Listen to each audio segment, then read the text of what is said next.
Ralph Tulfo na siyang nasa viral video sa isang bar sa Las Vegas, Nevada sa Amerika. Sa video na unang inilabas ng Bojack TV, makikita si Tulfo na umiinom. May kuha rin na pumipirma siya ng bill sa bar na umabot sa $42,000 o mahigit 2 milyong piso. Paliwanag Tulfo na Grabe mga kababayan, umamin po itong anak ni Raffy Tulfo dito nga po sa kuhang video kung saan tumutungga, ginagawa niyang tsupon yung isang malaking bote ng alak mga kababayan na mamahalin dyan po sa ibang bansa. At ito na ngayon mga kababayan, umamin po siya. Ito kayang susunod na video na inyong mapapanood ay aamin din po kaya ito mga kababayan? Panoorin niyo po itong video na ito. Bawa, ilan yung politiko? Ano ba to? National o local? National. National? So yung mong sabihin nakahilera sa mga senador, ano, ganyan? Meron po. Senator? Senator. Nako mga kababayan, ito na po ang video kung saan ang babae mismong napakaganda ng Viva Max Babe. Mga kababayan, sa hindi po nakakaalam nitong Viva Max Babe, no? Although, in fairness, no, hindi po natin napapanood ito doon sa Viva Max. Actually mga kababayan, wag kayo ano dyan. Hindi po tayo mahilig dyan sa Viva Max na yan. Hindi po natin nakikita yan, ano ho? Pero ayon po sa ating mga ba't kasi natatawa na kagad ako dito mag-isa po. Ito yan ha. Ito na po ay ang Viva Max. Ito yung mga, alam nyo na, medyo may pagka, alam nyo na, SPG na lang. Sige, yan. At itong babaeng ito pala siya, napakaganda mga kababayan. So, sa tingin nyo kaya, ano ho? Sa tingin nyo kaya itong napakagandang babaeng ito ay ang kanya ritong binulgar na babae kung saan ay sinasabi di umano na siya daw yung babae na nasa viral video na sinasabing yun nga yung nagtip na 250 to 300,000 na isang senador mga kababayan. At mapalad po tayo, nasilip, nakita po natin ang video. Hindi po ng iskandal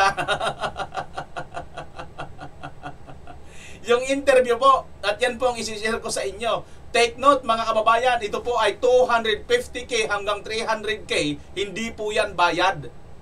Tip pa lang po yan. So you can just imagine, pag mayroon po tayong naalala nyo mga kababayan, mayroon isang tatay naman ng congressman, nag-bill sila ng mahigit yata 100,000 sa isang restaurant, at ang kanilang tinip, magkano yung kanilang itinip that time mga kababayan, to 15,000 o 20,000 ba, something ganon, di ba? May ganon mga kababayan na tayo nakita, di ba? Na nareaksyonan din natin dito, sino nakapanood noon. Ngayon, ito naman, tip pa lang yan, 250k to 300,000. So, magkano kaya ang ibinibigay sa kanya ng isang senador? At ang mahalagang tanong dito, sino itong senador mga kababayan? At ngayon pa lang sa video na ito, mukhang mapalad tayo mga kababayan dahil mayroon pong pumutak. At may kasabihan po tayo, kung sino yung unang pumutak ay siyang umutot. Bago saan pa mapunta mga kababayan ang ating pag-uusapan ngayon, ay pumunta muna tayo sa hingi muna ako ng pasasalamat sa lahat po ng aking mga subscribers, viewers at mga bagong bisita pa lang na nanonood po sa atin lagi at nagla-like, nag-share, nagsusubscribe. Maraming salamat po sa inyong lahat. Wala na po akong pipiliin pa sa inyo. Basta sa inyong lahat na nagsusuporta sa akin, maraming salamat. Mag-subscribe na kayo kung nagugustuhan nyo po ang ating ginagawang reaction video. Pakishare nyo na rin po. Maraming salamat talaga sa inyong kabayan. Alright, tunguhin na po natin mga kababayan. Sino ba ito? Sino ba ito? Kasi itong kanyang anak, no? Itong si Tulfo po mga kababayan, itong anak po ni Senator Raffy Tulfo ay umamin po, dito po sa viral video na tumutungga, ginawang tsupon ang isang mamahaling alak, milyon-milyon ng halaga mga kababayan. Ganyan po magwaldas, maglus tayo ng pera ito pong mga taong ito. Dahil siguro, napakayayaman talaga nila, mga kababayan. Hindi po talaga sila siguro nagtatrabaho sa gobyerno. Mga private po silang pinagtatrabaho nila mga kababayan, di ba? So, wala tayong pake. Tama hindi? Wala tayong pake dyan. Kasi nasa private ka naman, ubusin mo ang pera mo dyan, ikaw naman naghirap dyan. Ayos ba? Ang problema kabayan, kasi sabihin na lang natin, may pera kayong sarili, pero por 10%, nandito kayo bilang isang congressman, mambabatas.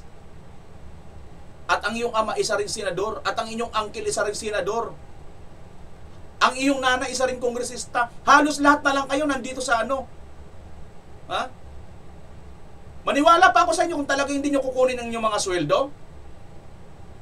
Katulad ng isang senador na nangako, di ba, si Tito Soto, nasaan na? Mayroon na ba siyang pinakitang mga resebo na ipinamigay niya ng kanyang sweldo? Dahil sabi niya, di ba, hindi niya kukunin yung kanyang sahod. Ito si Senator Iskul Bukol.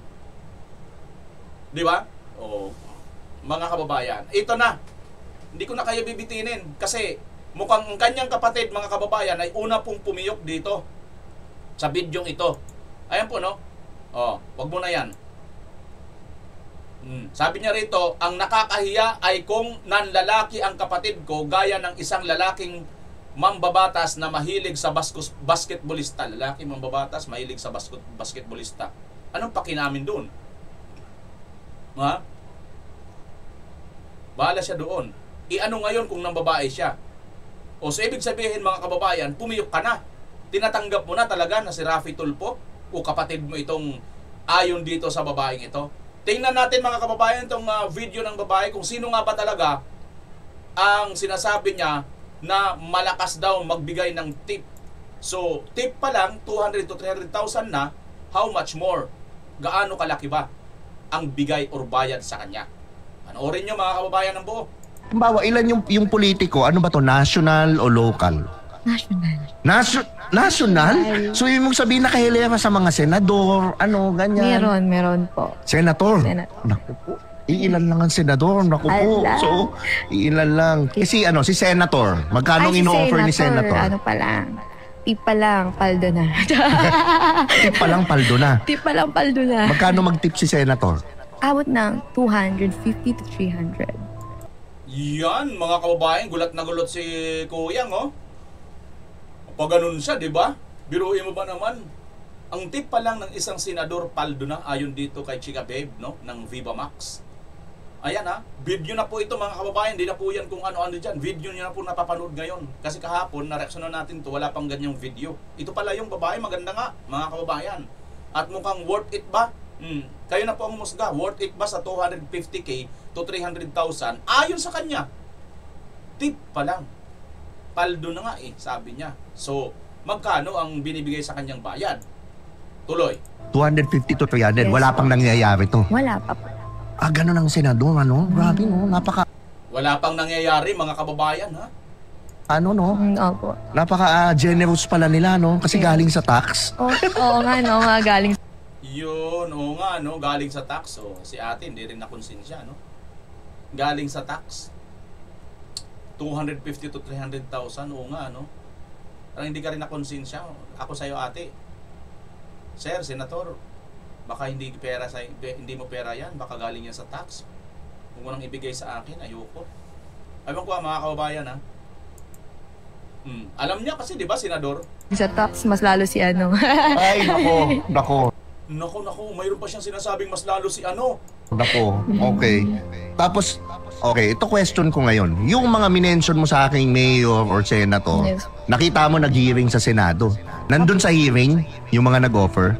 nandun? Nandun, mga kababayan, sa hearing, yung mga mayor, senator. Hala ka, mga kababayan, nandun daw. Oo, nandun syempre. Nako, okay, ito na lang, final. Yung nandun sa hearing na senator, bigyan mo ko initials lang. Di ba yun? Oo, initials lang. First name, last name. First name, last name. Hala, sobrang dali kasi.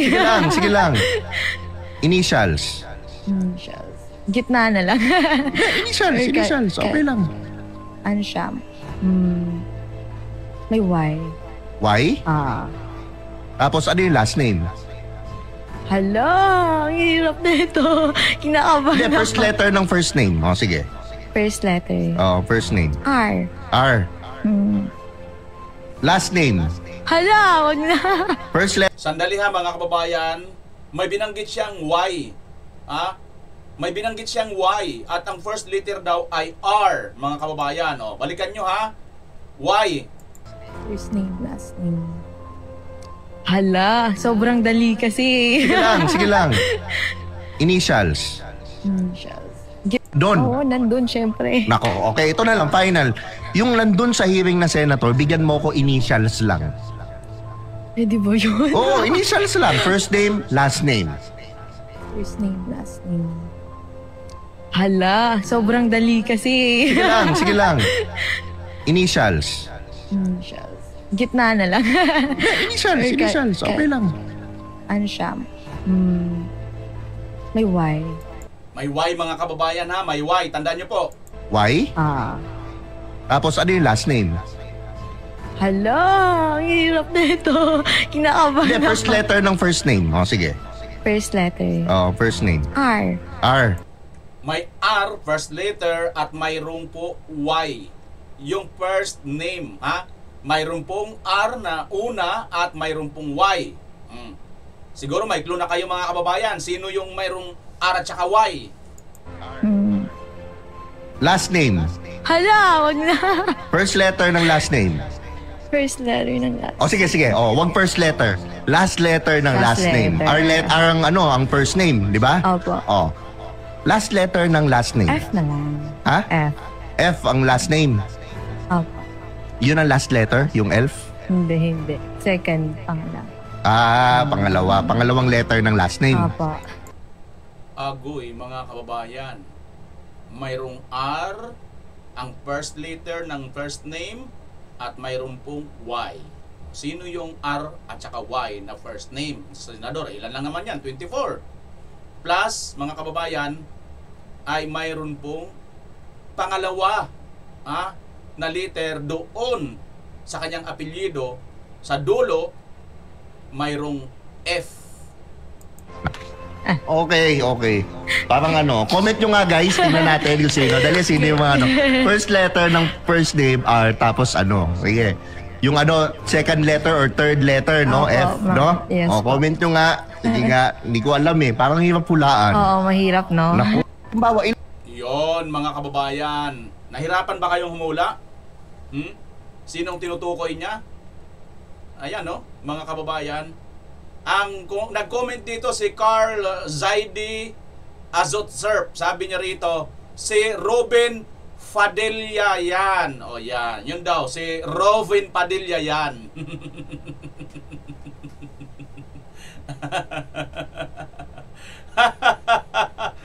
Tama ba, mga kababayan? Si Robin, kasi may R, di ba? Padilla. Kaya lang, mga kababayan, bakit naman nag-react itong si Lolo Tanda? Si Thunders ba na naalog yata ang utak sa pambubugbog sa kanya? Ayan, mga kababayan. Abay, pero yung iba naman nag-comment ito. Sa edad kong ito ay pa rin at umahanap ng agoy, gusto pang sumabong. Sure ka? Sure ka talaga? baka nakahiram ito ng gamit ni Lolo Thunders. Sino ba yung Lolo Thunders? Yung 100 years old nating na sumakabila na, di ba, mga kababayan? Baka humiram ito doon ng anting-anting. kaya medyo natayo pa rin, mga kababayan, natayo pa si Manoy. Manoy, sure ka ba dyan, Manoy? Aba, mga kababayan, bakit nga ba? Ito pang kanyang isang komento. Ang nakakahiya ay kung nanlalaki ang kapatid ko gaya ng isang lalaking mambabatas na mahilig sa basketballista. So, ibig mo bang sabihin, ikaw ay humuhula dito sa sinabi ng babae na ito, mga kababayan, na mayroong letter R, Y, at F sa ikalawang dulo ng apelyido ang pangalan? Tinatanggap mo ba ito na kapatid mo at yung nasa picture ay yan yun? Kayo na ang humusga, mga kababayan. At ano bang nakakahiya? Yung manlalaki o mambabae? Mga kababayan, talaga naman nakakahiya, no? Tingnan pa natin isang comment niya. Ano ngayon kung mambabae siya? Wow, ang tapang, galing, no? Talagang machong-macho. Tigasin na tigasin si Lolo. Parang hindi ka naman tumiklo, parang hindi ka naman nagka-black eye nung panahon nung ano, nagmatigas-matigas ka, nagpasaway ka sa airport, 'di ba? Lolo. Medyo malapit-lapit na rin tayo sumunod kay ano kay kay tandang really medyo na, kalma-kalma na rin, 'di ba? Oo, sa totoo lang, mga kababayan, 'di ba? Hindi ko naman pinapanalangin, 'di ba? Pero siyempre sa ganung edad, alam na po natin. Tatay Digong nga, 'di ba? Sinabi ni Tatay Digong, okay na ako dito, alam ko nang patutunguhan ko. Oo, kaya nga si Tatay Digong parang kung tutuusin nga, kayang-kaya pa ni Tatay Digong mag-declare ng ganito, mag-ano pa siya, hindi na. Isip-isip niya, magkakagulo lang kayo dyan. Mag-isa lang naman ako at alam ko na, papunta rin naman tayo lahat doon. Di ba? Ikaw naman, matanda ka na, medyo, dating mo, parang broskong-brosko pa. Ano naman kung mababae? O sige nga, ito nga, dito mo nga sabihin ito. Mga kababayan, sabi niya, ano nga naman kung mababae ito? Panoorin mo nga ito. Naghain ng reklamong bigamy ang nagpakilalang asawa ni News 5 anchor Raffy Tulfo. Isinampa ni Juliet Nakpilikop sa Quezon City Prosecutor's Office ang reklamo. Ayon sa kanya, ikinasal sila ni Tulfo noong 1982 sa Capas, Tarlac. 3 buwan daw siyang buntis nang iwan siya ni Tulfo matapos silang magtalo. Sinubukan daw niyang hanapin si Tulfo pero hindi niya matunton kaya inakala niyang patay na siya. Nalaman na lang daw niyang sikat na broadcaster at ikinasal na sa iba kahit hindi pa napapawalang bisa ang kanilang kasal. Ang pinail po namin. Ironic lang itong si Raffy Tulfo, sumikat ito sa kanyang programa dyan sa Raffy Tulfo in Action. Kaya nga ito naging senador dahil marami pang tumangkilik at sumikat po ang kanyang programa. At sa programa na yan yung kanyang mga number 1 na mga tinutugunan, yung mga OFW na may mga kabit ang asawa, andito sa Pilipinas o nandun sa ibang bansa, vice versa, di ba? Pinagtatanggol niya lagi yung mga ganitong issue, pero siya pala ay may mas matindi ring issue patungkol dito. Siya pala ay isa na sa mayroong asawa niya mismo yan eh. So nakakapag lang mga kababayan, di ba? How ironic ika nga. Para bagang sabi nga nila ikaw nagsasabi ka tanggalin mo yung dumi sa yung dumi ng yung kapwa, pero yung dumi mo pala malaking muta mo pala sa yung mata, hindi mo matanggal, di ba mga kababayan? Yari ka ngayon, dito mo sabihin tandang Hukluban Tulfo Moon, dito mo sabihin na ano nga yung mababae, ito nga dahil nga sa pambababae may nagreklamo, may nauna pa palang kasawa ito at kasal dito at pinabayaan na lang ang kanyang anak. Responsibilidad mo yan. How ironic na ikaw ay tumutulong kuno doon sa mga pinabayaan ng asawa. Pero bakit ito hindi mo makatulungan? Yung kaso ay bigamy laban kay Rafael Teshiba Tulfo. Okay. Gusto ko lang linawin, pina-file po ito ng kliyente ko para hindi ho para sa kanya. Para po doon sa kanyang anak na pagkatagal-tagal nang hindi man lang na itinago sa publiko. Okay? Na hindi man lang ipinakilala. Ifinail po ito ng aking kliyente para po sa publiko para malaman yung katotohanan tungkol kay Raffy Tulfo. At siya po ay miyembro ng media, tagataguyod ng katotohanan, pero itong katotohanan na ito ay itinago po niya. Sa isang payag naman, sinabi ni Raffy Tulfo na kasal na sa isang banyaga si Likop. Binantaan din daw siya nitong sisirain ng kanyang pangalan kapag hindi nagbibigay ng 100 milyong piso si Raffy. Malinaw daw na pamba-blackmail at extortion ito. Alam nyo mga kababayan, isa dito sa isa dito sa nakaka-frustrate at nakaka-wonder kasi nga itong Tulfo na ito ay andyan siya sa News 5 na sinasabi nila, nagpapahayag sila ng katotohanan, pero yung katotohanan patungkol dito sa issue ng kanyang unang asawa ay hindi niya binubulgar.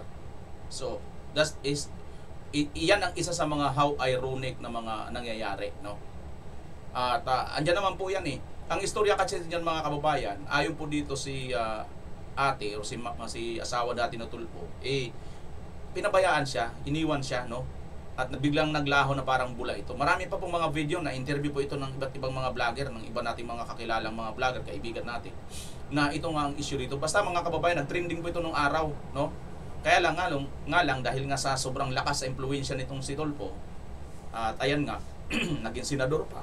Natabunan po yan mga kaso na yan mga kababayan. At ang kanya ditong akusasyon din sa sa dati niyang asawa, may asawa na daw yan at nag-extort daw. Hindi naman po daw totoo yan, ayon din mismo kay ate. Kasi bago siya nag-asawa, ay akala niya patay na ito. Ayon sa batas natin, pwede ka na mag-asawa kung alam mo nang patay na-declare ng patay na yung anyong asawa. Buhay pa pala ito at sumikat pa nga So dapat alam niya yan bilang may asawa, obligasyon niya yun. Kaso nga, yun nga, nandito siya, nagpapahayag daw kuno sila ng totohanan, media sila, pero anong nangyari? Hindi niya pinapahayag itong totoo. So di ba mga kababayan, may something talaga, no? May something. Ayan, no? Ito yung kanyang asawa ngayon. May something talaga sila dito mga kababayan, no? Hindi ako makapaniwala sa balita dahil takot sa asawa ang kapatid ko, kay Jocelyn. Wala namang problema yan, takot siyempre kahit takot yan, makakaligtas naman yan Di ba mga kababayan? Speaking of something mga kababayan, pakinggan nyo nga itong something na ito. Mukhang may something din dito mga kababayan nagaganap dito kay no? Teka lang mga kababayan. May something dito, panoorin ngayon nyo ito. May isa akong huling tanong, no? Ewan ko kung sasagutin mo. Pwede mo na hindi sagutin at tapusin na natin itong interview na to. You're now in the crosshairs of the DDS. Yes. Napapansin ka na. Yes. May paggigiba na sa'yo. I guess you take that as a compliment. Tuwan-tuwa naman si Calvo. Complimentary daw sa kanya na mukhang napapansin siya ng mga DDS. Oo, napapansin ka dahil kabugo ka ng pinaggagawa mo, lang hindi ka pansinin, di ba? Yeah, happy ako. Kita mo, happy. Yeah, happy ako doon. Tuwa, ang gunggong. Gutong tuwa si Panot. Akala mo naman kaganda-ganda ng kanyang reputasyon. They must be doing something right. Yun, okay. So, one of the things they keep pinning you on is Senator Risa Hontiveros. Yes, dahil matagal na kayo magkasama, aktivista pa siya sa Coalition for Peace. Tapos nung binuo yung Akbayan, nung binuo yung BISIG, alam mo yung BISIG, di ba? Yung grupo namin. May ganun ng matagal na relasyon. At very close kami for a long while.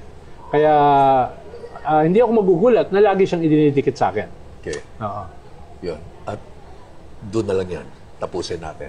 Correct. Yun, mga kababayan. Ano kaya masasabi dito ni Salamat kayo, Mr. Chair? Itatanggi niya ba ito na lagi daw silang magkasama? At ano ang kanilang pinagsamahan? Nako naman, puro napashowbiz na talaga tayo dito mga kababayan. Ewan ko ba dito sa mga ito? No? Tingnan nyo nga mga kababayan, kasi nga ito, kaya ito napansin dahil umipal-ipal to umipal-ipal ito kay Attorney Rowena Guanzon mga kababayan. Ito kasi ang ipal-ipal nito, tingnan nyo po ang kanyang paipal-ipal mga kababayan Nasaan na ba yun? Andito yun sa andito yun ay hindi yan. Ito Nasaan na ba yung ipal-ipal niya dito? Andito yan ito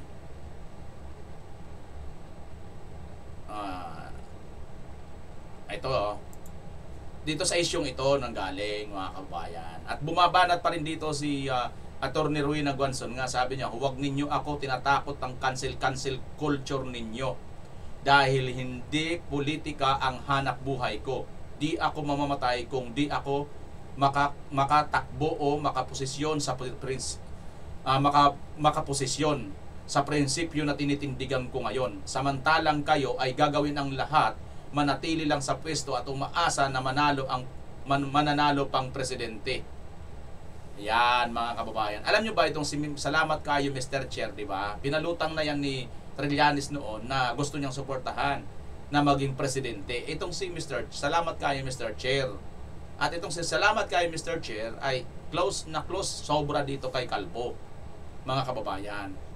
At akala naman nila, matatakot nila itong si Attorney Rowena Guanzon sa kanilang cancel culture na yan. Isang malaking katarantaduhan at kagaguhan nila, no? At ito pa nga, sinugunduhan din ito ni Senator Robin Padilla, no? Pilipino daw, hindi Chino ang sumita kay Attorney Guanzon sa mall. Mas lalong katangahan ang pumanig ka sa Pinoy Pinoy na yan, senior citizen, si attorney. Yon. Si attorney Ruy Aguanzon, mga kababayan, ay isa na pong senior citizen. At alam nyo po, ang senior citizen sa ating bansa, nire-respeto po yan. Mayroon nga po silang mga discount card eh. Pag hindi mo po yan inunor, no? Isang malaking kabastusan at paglabag po sa batas dahil mayroon na pong batas diyan na bigyan po sila ng discount. 'Di ba? 20% tama, mga kababayan, ang mga senior citizen.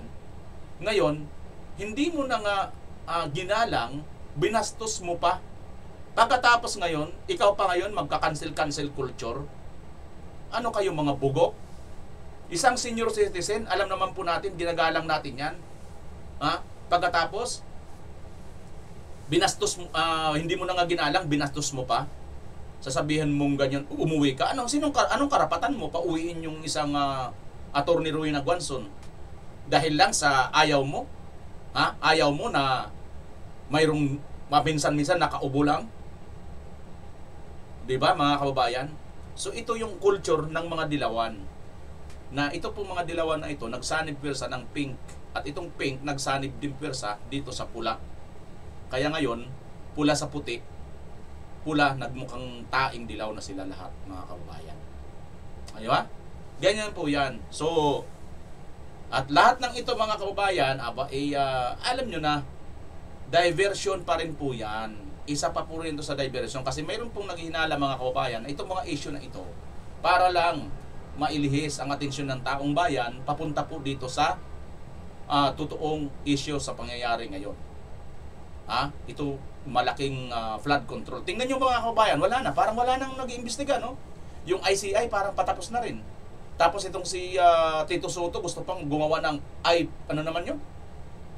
IPC ba yun? Ano ba yun? Basta something ganun na naman. Di ba? Na manggagaling naman sa Senado daw. Sila naman ang bubuo. Ang daming mga kalukuhan at katarantaduhan nila. Mayroon namang Blue Ribbon Committee. Yan. Hindi mo na kailangan gumastos. Hindi mo na kailangan anong hindi magiging independent? Independent yan. Magiging maayos yan. Sabihin nyo lang, bakit nyo? Kita mo, wala kang magawa kay Senator Bato eh. Di ba? Patunay yan eh. Independent kayo talaga kasi hindi nyo nga protektahan si at Senator Bato, di ba? Kasama mo yan eh. So, lahat ng mga senador dyan, hindi mo talaga poprotektahan. Tingnan mo nga, di ba? Napapakasuhan yung mga kasama ng senador. At ito, speaking mga senador, mga kababayan, si Budots, hindi na kasi senador ngayon. Kaya ito, yari siya ngayon. Panoorin nyo, mga kababayan. At isa na ito sa diversion nila. Para dito sa talagang totoong dapat managot at dapat makasuhan at hulihin. May bagong whistleblower. Isang dating tauhan daw ni former Senator Bong Revilla ang lumapit sa Bilyonaryo News Channel para idiin ang pagkakasangkot ng kanyang dating boss sa flood control corruption. Kita nyo, mga kababayan, may dating mayroong whistleblower para dito sa dating senador. Hindi lang whistleblower, mismong sangkot si Saldico ang nagbubunyag kay Marcos at kay Romualdez. Pero ayaw ninyong imbestigan, senador. Gonggong na mga senador to. Scandal. Ang detalye sa unang bahagi ng exclusive agenda report ni Hannah T. Tinakarga lang sa VIP car namin pero alam namin pera yun. Hindi kami pwedeng magbukas noon. Pag dinadalan siya ng kontraktor, Kita nyo, mga kababayan, si Gutesa humarap pa sa Senado, walang takip ang mukha. Pero siniraan nila at hindi nila tinanggap ang credibility. Si Saldico, andyan din, may video din, nakita rin yung mukha na siya talaga. Ayaw din nilang paniwalaan, binabaliwala nila. Pero ito, nakatakip ang mukha, maitim lang, di mo makita kung AI. Ito talaga, buwaring AI ito. Pati boses niya, AI. Pero anong pag gusto nila patunugin? Mas credible pa ito para sa kanila. Di ba isang malaking katarantaduhan, mga kababayan? Dadalan siya ng pera ni Yusek Bernardo. Pinatotohanan ng dating tauhan ni former Senator Bong Revilla ang kaugnayan nito kay dating DPWH Undersecretary Roberto Bernardo. Lumapit si alias J sa Billionaire News Channel para isiwalat ang mga kaalaman niya tungkol sa dating senador. Si Bernardo ang nagdetalye ng di umano'y pagtanggap ni Revilla ng kickback sa humigit kumulang 1.5 billion worth of projects in total. Siya ay ninong sa isa sa mga anak ni Revilla, habang ninong din ng dating senador sa dalawang mga anak ni Bernardo. Isa sa mga encounter umano ni alias J kay Bernardo ay sa Manila Yacht Club. Mayroon event sa Manila Yacht Club. Sumakay kami sa yate. Nandoon si Yusek Bernardo with I don't know ma'am. Alam ko is contractor or may-ari ng yate. May mga listahan ding hawak si alias J ng di umano'y mga proyekto ng senador noong 2020 na para raw sa mga kakilala nitong politiko. Sa kanya yan, mga priority project niyan. May mayor, may congressman, may governor. Hanggang nakarating siya sa Mindanao. Aabutan daw ni Revilla ng kung tawagin niya ay tulong kapag mataas ang ranggo ng senador sa distritong iyon. 2019 nang tumakbo si Revilla sa pagkasenador. Halimbawa, mayor ka ng isang bayan, hihingi ka ng tulong, 20 million. Bago ka ririlisan, titingnan muna sa record o bago niyo yan rilisan, tingnan niyo muna kung pang ilan ako. Nang tanungin ng BNC kung bakit siya may hawak nito, sagot ni alias J, isa raw ito sa mga dokumentong iniwan ng dating senador sa isang sasakyan. And itinabi ko dahil baka sa akin hanapin dahil ako ang duty during that time. Isa si alias J sa mga senior aide ni Revilla na dekada na umanong pinagkatiwalaan ng kanilang pamilya.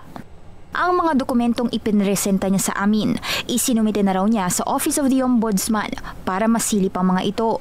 Umalis sa puder ng mga Revilla si alias J noong 2024. Napagdesisyonan daw niyang lumantad sa amin para patunayan umanong totoo ang mga aligasyon laban sa senador.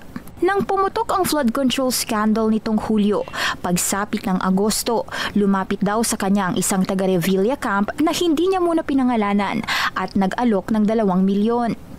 Sabi niya, pare, 2M lang, para ka na nag-abroad, pwede na yan makapag-start ka sa probinsya. May conversation ako nung tao, may screenshot ako nasa cellphone ko. Sinusubukan naming kumuha ng komento mula sa mga Revilla, pero sa huling monitoring, wala pa silang sagot sa amin. Si Revilla ang isa sa mga pangalang inirekomenda sa Ombudsman na pakasuhan ng plunder. Dati na rin siyang nakulong dahil sa pork barrel scam noong 2013. Nananatiling bukas ang BNC sa panig ng Revilla. Alam niyo mga kababayan, hindi ko sa tinuturuan at hindi ko sa sinasabing supporter ako ni Revilla. Hindi naman ako talaga rin supporter dito. Kasi ako, naniniwala rin ako na hindi rin ako masyado believe dito no? Sa totoo lang mga kababayan. Pero ako kung argumento lang pag-uusapan, sabi daw itong nagre-report, lumantad daw sa kanila itong mama. Lumantad sa inyo. Pero anong lumantad sa inyo? Isang anino, isang alias. Anyan si Gutesa Si Gutesa, sariwang-sariwa. Kitang-kita niya siya mismo ang may sabi na si Saldico, alam mo niya at dinadalhan niya ng pera at nagtestimony pa doon sa Senate. Blue Ribbon Hearing Committee. Di ba mas mabigat yun? At pagkatapos, yung sinasabi niya na amo niya na itong si Saldico, nagsalita din mismo sa TV, pakita mukha, walang alias-alias, walang ganyan-ganyan na nakaitim lang. Hindi ko kinukontra ang BNC Ang sinasabi ko lang, kung ako si Revilla, hindi naman ako si Revilla, pero kung ako lang, argumento pag-uusapan, logical lang pag-uusapan mga kababayan, kumpara mo naman kay Saldico at kay Gutesa, at dito naman sa lumabas nitong naka-alias at naka black and white lang yung video, sino mapaniwalaan mo? Sabihin na lang natin, pareha sila, may mali. Pero sino sa kanila ang mas credible? Si Gutesa at si Saldico o si Revilla at saka itong nagpakilala ngayon sa BNC? Sino mga kababayan? Sa tingin ninyo, kung kayo yung magiging judge, sino ang mas credible sa kanilang dalawa paniwalaan? O sa kanilang apat? Apat sila At sino yung mas nagtutugma? Kasi for sure, itatanggi ni Remulla to Di ba? Itatanggi ni Remulla yan. Ay, ni Revilla pala, sorry. Yan. Pang-diversion po yan mga kababayan. Diversion po yan. Tactic nila. Isa pa sa mga diversion nila, tingnan nyo po ito. Tingnan niyo po ito. Bagsak ang grado ng gobyerno para sa isang ekonomista kaugnay sa pagtugon nito sa flood control scandal. At hanggat wala pa raw napapanagot sa kontrobersya, mananatiling malabo ang lagay ng ekonomiya. Ang detalye sa agenda report ni Pierre Pastor. Tila mali raw ang intindi ni dating DBM Secretary Amenah Pangandaman sa mandato ng kanyang posisyon. Ito ang pahayag ng economist na si Manuel Leyco nang marinig ang sinabi ni Pangandaman na nagko-consolidate lang daw ang kanyang tanggapan sa budget. I think she misread the mandate of the department that she was supposed to be leading. Department of Budget and Management was supposed to not only to consolidate. Yeah. They were supposed to be gatekeepers. Of the inflows and the outflows. Exactly. Dahil dyan, tingin ni Leyco na malaki ang pananagutan ng DBM sa mga anomalya sa budget insertions at sa kabuuan ng nangyayaring korupsyon. Kaya ang resignation ni Pangandaman ay long overdue na raw. Kasabay nito, mababa rin ang binigay na rating ni Leyco sa aksyon ng gobyerno sa flood control scandal na isiniwalat mismo ng Pangulo. 3 out of 10 lang daw ang grado para sa kanya dahil hindi sapat ang paglalagay lamang ng opisina para mag-imbestiga. That issue should not have been taken as business as usual. You don't make a decision or you don't make a declaration and then follow through with just an organization or establishment of a committee that up to now people are wanting to see transparency and account. Kita nyo ito mga kababayan, itong Bersamin at saka itong si Pangandaman, di ba tinanggal nila ito? Di ba isa ito sa mga nabanggit ni Saldico? Bakit nila tinanggal? So tinanggal lang, wala na. Wala na. Hindi man lang alamin bakit tinanggal, ano ba ang kaso nito. Kasi sinasabi ni Bersamin, hindi siya nag-resign. O so, ibig sabihin, tinanggal talaga siya. Hindi pa niya nga alam binastos pa nga siya So isa sila sa mga nababanggit dito. Pero ito wala pong nakapokus mga kababayan. Wala pong nakapokus dito. Saan po sila nakapokus? Ito po. Dito po sila nakapokus mga kababayan. Ito ang focus nila. Wala nang 2 buwan bago mapaso ang visa ng 1-year ban rule kaugnay sa impeachment case ni VP Sara. Kaya kasabay nito, panibagong reklamo na ang niluluto umano sa Kamara. Sagot ng bise, kung totoo man ay hindi niya ito uurungan. Narito ang agenda report ni Joan Manalo. Handa raw si Vice President Sara Duterte na harapin ang panibagong impeachment complaint laban sa kanya. Sa kabila ito ng mga umuugong na balitang may mga kongresista na ring handang maghain ng panibagong reklamo matapos ang pinagdebatehang 1-year bar rule. Para kay VP Sara, hindi na raw bago ang posibleng pagsasampa ng impeachment complaint. Pero banat ng bise, isa lamang itong bargaining chip na umeeksena bago pa man maipasa ang 2026 national budget. Pagdidiin din niya sa mga umano'y umaabuso sa impeachment process, tama na raw ang pagtatago sa likod ng good governance. Pero para kay Kabataan Party List Representative Rene Co, na miyembro ng Makabayan Bloc sa Kamara, wag ka na, wala kang karapatan dito sa channel ko. Babaita ka.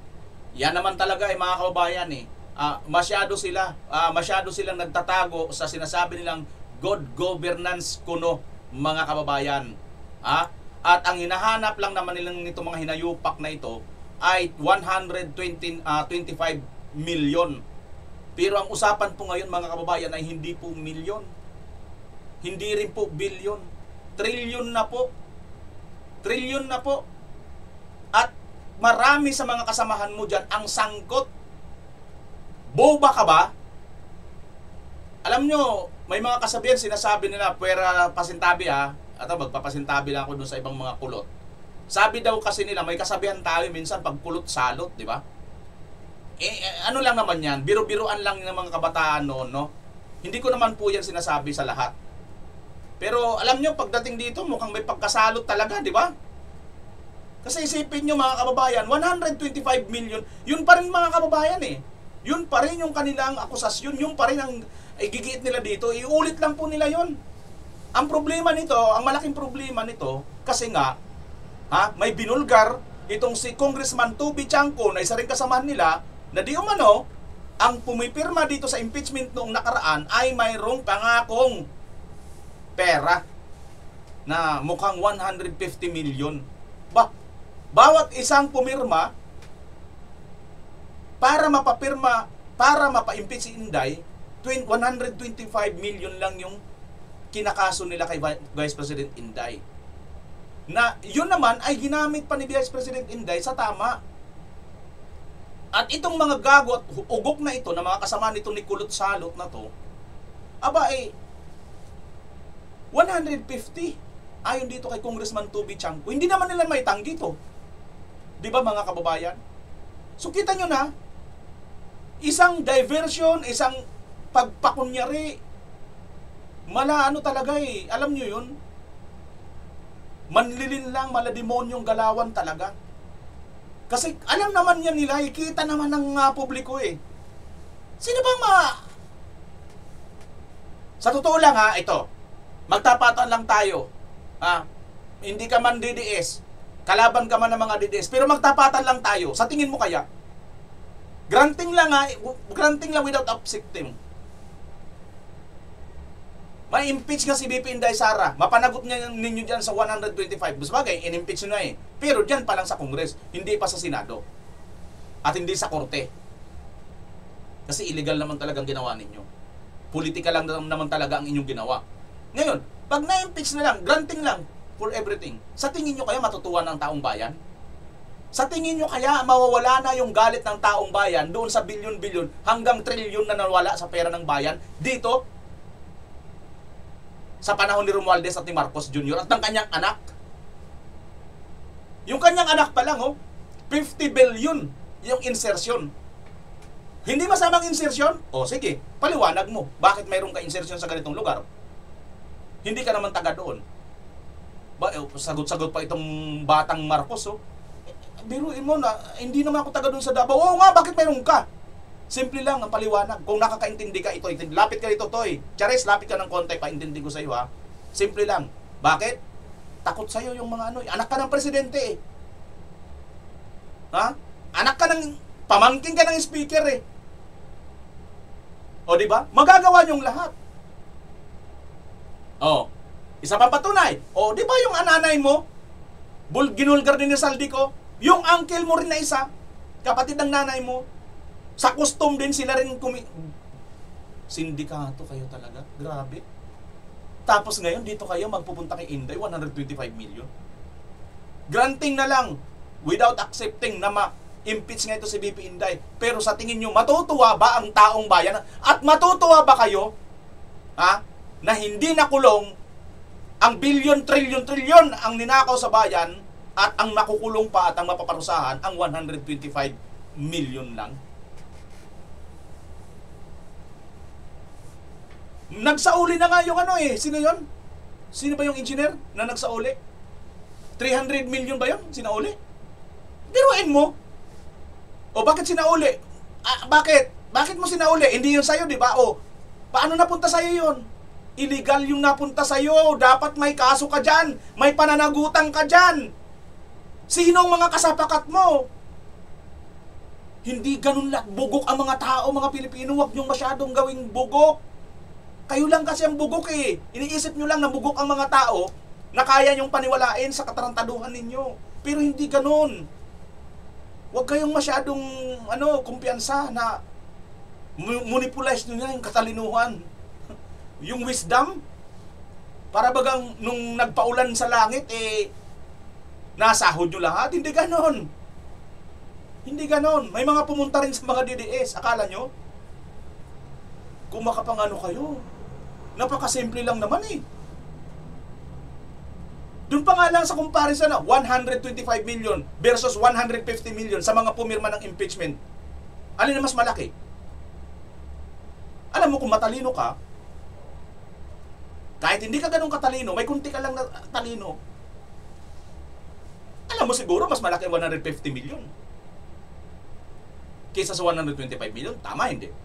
Pero kung loyalistang tanga ka at talagang nakapulburong ka pa siguro o kaya nakikinabang ka rin Isa ka rin sa nang binigyan noon, maliwanag pa sikat ng araw. Sasabihin mo talaga, mas malaki 125 million kaysa sa 150 million. Galing nyo, ano? Yan po yun mga kababayan. Isa pa yan sa mga diversionary tactics nila. At sa inabahaba man din ang posisyon mga kababayan, itong pinaka-good news natin bago tayo magtapos. Si Attorney Kaufman, may pag-asa pa pong parating para dito kay Pangulong Duterte. Panoorin nyo po ito mga kababayan. Mariing itinanggi ni Attorney Nicholas Kaufman ang aligasyong nabigo ang defense team sa kaso ni dating Pangulong Rodrigo Duterte at iginiit na ginawa nila ang lahat ng legal na hakbang para mapalaya ang dating Pangulo. Ito ay kahit alam nilang wala pang sinuman ang napapalaya sa ganitong uri ng kaso at magiging miraculous event aniya kung mapapalaya ang dating Pangulo. Gayunman, tiniyak nitong nananatiling aktibo ang mga mosyon ng depensa at mayroon pa silang pagkakataong magtagumpay sa kanilang long-term legal strategy. Sa ngayon, natanggap na ng defense team ang medical evaluation sa dating Pangulo at nakatakdang magsumite ng observation sa korte ngayong linggo ukol dito. Tiniyak din ni Kaufman na nasa maayos na kondisyon si Duterte sa detention center at mahigpit na minomonitor ang kanyang kalagayan bilang bahagi ng medical and humanitarian standards ng ICC. Bagamat mananatili sa ICC ngayong holiday season, hinimok ni Kaufman ang mga taga-suporta ng dating Pangulo na ipakita ang kanilang suporta sa mapayapang paraan at igalang ang proseso ng korte habang patuloy nilang pinagsisikapan na maibalik ang dating Pangulo sa Pilipinas. That I failed big time? I think that's a bit of an over-exaggeration. We do our job. We're lawyers. No one has ever been released, in this court at any rate, for charges of crimes against humanity. If we had managed to release the former president, it would have been a miraculous event. We did our best, but as I said, it doesn't mean that in the long run we don't have a chance of succeeding, bringing the former president, back home to the Philippines. Alam nyo mga kababayan, ako po ay naniniwala rin po ako na malaki po ang chance ni Pangulong Duterte na mapalaya po talaga. Bakit mga kababayan? Kasi nga po, mayroon pong kasunod, di ba? Naalala nyo naman na ito po ay kinontes na din dito pa lang sa atin. Itong kanyang pangingidnap kay Pangulong Duterte papunta dyan sa dahig. Na nagdesisyon na nga ditong Korte Suprema at gusto nga niyang pagsagutin. Itong sila Boyeng, si Marcos, paliwanag mo ninyo hanggang 29 na lang. Anong petsa na ngayon mga kababayan? Anong petsa na ba ngayon? 9. Uy, 20 days na lang. 20 days na lang mga kababayan. Pasko na. Yun na yung Pasko ng pagbabalik ni Tatay Digong. Claim na po natin yan mga kababayan kasi ako naniniwala ako. Mayroon pa rin pong hustisyang natitira sa ating bansa. Naalala nyo, di ba, lately lang, sunod-sunod na po ngayon ang pagkastigo ng korte dito sa Marcos admin. At yung mga GAA at yung PhilHealth, umaaksyon na po ang Korte Suprema. At sa malaot sa madali mga kababayan, pag ito po hindi nakasagot ng maayos. At ako po, ano ako mga kababayan sure win ako. Sure na sure ako na wala silang may papakita. Ha? Sure na sure ako na hindi nila kayang sagutin ang tanong sa kanila ng Supreme Court. Hindi nila kayang masagot ng maayos. Bakit? Kasi simple lang naman ang tanong Dinaan nyo ba sa proper authority? Ano ang proper authority? Local court. Ano ba ang local court sa atin?